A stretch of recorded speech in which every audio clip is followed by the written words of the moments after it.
विहाड़ी से खबर शामिल करते हैं। Mehboob Ahmed Shahzad, deputy bureau chief, PN news Vehari की रिपोर्ट के मुताबिक इमाम बारगाह चौक हॉकी ग्राउंड विहाड़ी में जमात इस्लामी पाकिस्तान की तरफ से महंगाई और पेट्रोल की बढ़ती हुई कीमतों के खिलाफ एक बहुत बड़ा जलसा आम किया गया, जिसमें जमात इस्लामी के कायद सिराजुल हक ने अवामुन नास से खिताब करते हुए कहा, चंद खानदान और अफराद मुल्क के मसाइल का हल नहीं, कौम के सामने अपने आप को मसीहा पेश करने वाले बार बार आजमाए गए हुक्मरान ही हालात के जिम्मेदार हैं।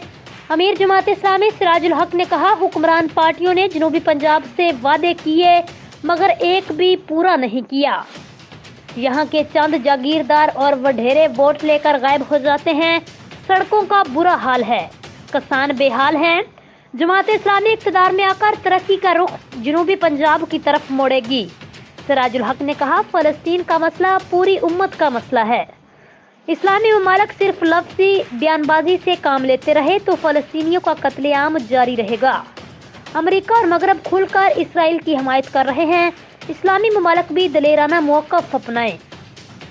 OIC का सरबराही इजलास बुलाया जाए। इन्होंने कौम से अपील की है, फ़लस्तीन फंड में बढ़ चढ़ कर अतियात दें, उनकी मदद गजा तक पहुँचाई जाए।